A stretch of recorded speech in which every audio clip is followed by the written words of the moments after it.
Okay, so good morning. So for today's video, iti-teach ko po sa inyo yung aking gagawin na for money magnet and opportunity.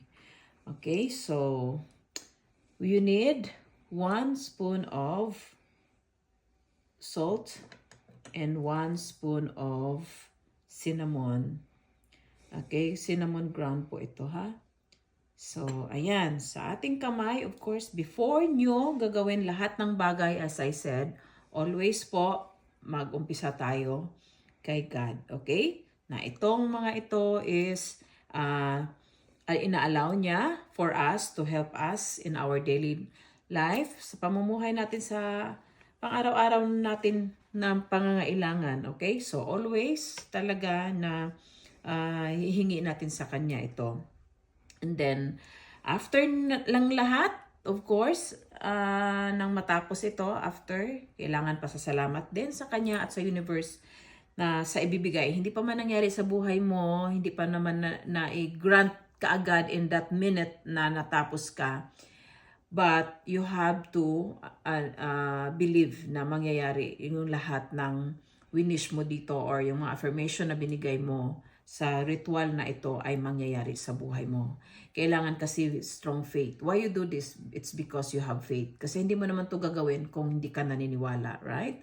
So, dahil naniniwala ka and expect mo talaga na mangyayari yan. Okay? So, this is the breakthrough ng ating buhay. Kung ikaw ngayon ay dumadanas ng sobrang hirap na ng buhay or hindi lang naman kasi financial eh. For example, if you're suffering din sa relationship with your family or sa boss mo kung sa trabaho naman or your colleagues mo sa mga katrabaho mo, this ritual also will help. Hindi lang to kasi pera lang, okay? Especially din sa ating kalusugan. So that's why we always do this. Kasi kahit gaano karami ang pera mo, mauubos din yan if you are not healthy. So, this ritual po this is to attract wealth, attract abundance in your life. Okay? Na walang kasalo. Sometimes the bad energy, yung mga yan, black, if there's white, there's also, mga ganyang mga black energies na nag-a-attack sa atin. Nakikisalo po yan sa ating pamumuhay na minsan okay naman and then bigla na lang binawi sa'yo. Okay? Yan yung sinasabi na pera na sana naging bato pa. So this is the protective way of your wealth and then sa okay? So again, so dito tayo. Okay, ganito po, okay? Ang pag-place niyan.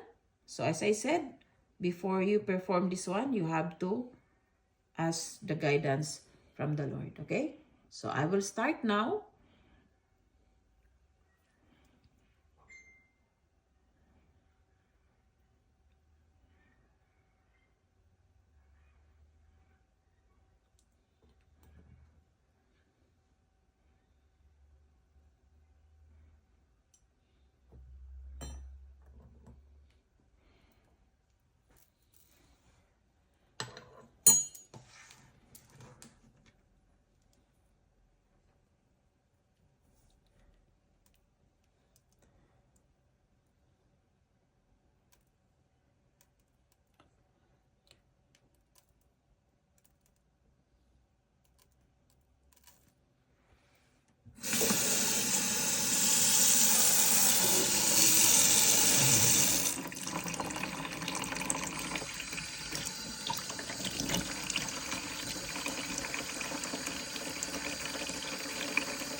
So, ito, ilagay mo na to siya sa wallet mo or sa bag mo. Okay? Keep this doon to. Ito na yung iyong lucky charm ngayon. Okay? So, for your money magnet. And then, this one po, dadalhin mo to doon sa backyard mo at itapon mo siya sa lupa.